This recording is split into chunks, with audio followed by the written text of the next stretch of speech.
Alô, meus amigos da Placar, estou ainda aqui no Maracanã, onde o Fluminense, nesse sábado à noite, conquistou pela primeira vez na sua história a Libertadores da América, né? Num jogo emocionante que foi imprevisível quase até o último segundo, porque o Fluminense saiu na frente, né? Conseguiu um gol com o Germancano no primeiro tempo, tomou o empate do Advíncula já próximo da reta final no segundo tempo de jogo, aí ficou tudo muito tenso aqui no Maracanã. E a torcida, claro, temia que o jogo fosse para os pênaltis. Mas antes disso havia prorrogação. E logo depois do Fluminense levar o empate, o Diniz fez mudanças no time, entre elas a entrada do John Kennedy, um jogador que fez muita diferença na campanha do Fluminense. Na semifinal foi decisivo.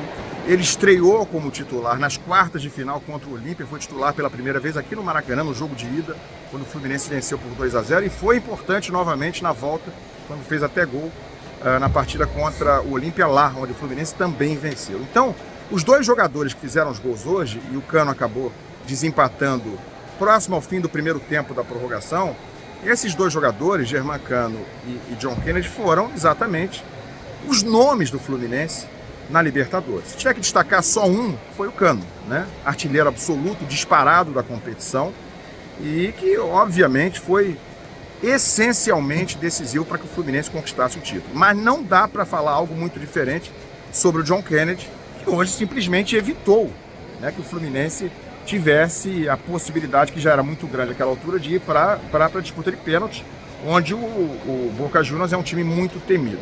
O Fluminense não fez uma partida brilhante, né? Foi um jogo muito tenso, como costuma ser um jogo de decisão, ainda mais contra um adversário tão tarimbado, tão experiente em Libertadores como é o Boca, que já venceu 6, né? Dessa vez jogou sua 13ª decisão e acabou perdendo, mas já tinha vencido outras 6, agora perdeu 7, além das 6 que conquistou. Mas é sempre muito difícil vencer o Boca, embora não seja também um Boca brilhante, embora tenha se classificado com 6 empates nos jogos de mata-mata, e se classificando sempre nos pênaltis. Então, obviamente, era um terror imaginar que o Fluminense fosse para os pênaltis com o Boca, diante das 69 mil pessoas que estavam aqui no Maracanã. Mas o Fluminense conseguiu o seu gol com o John Kennedy, um golaço, aliás, 2 lindos gols. Os 3 gols foram bonitos, o gol do Boca também foi bonito.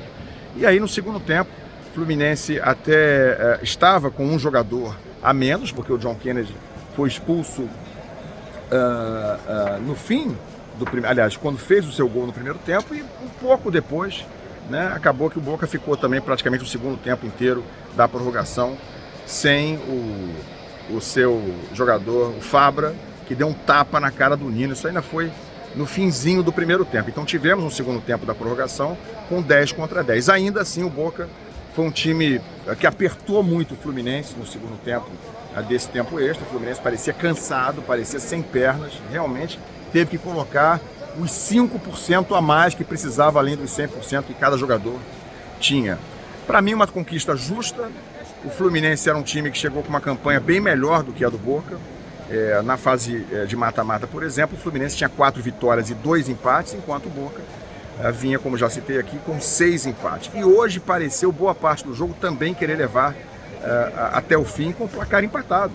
Acabou que o Boca conquistou o 7º empate hoje aqui no tempo normal, é porque ele perdeu o jogo na prorrogação, para azar do Boca, para sorte do Fluminense. Ao contrário das fases anteriores, na final tem tempo extra, tem prorrogação, e foi assim que o Fluminense conseguiu conquistar a glória eterna, chegar ao seu título mais importante da história e, a meu ver, muda de patamar com essa conquista. Era um título que faltava na galeria extensa de glórias do Fluminense, mas é um time que não tinha nenhuma conquista internacional em competições oficiais, né?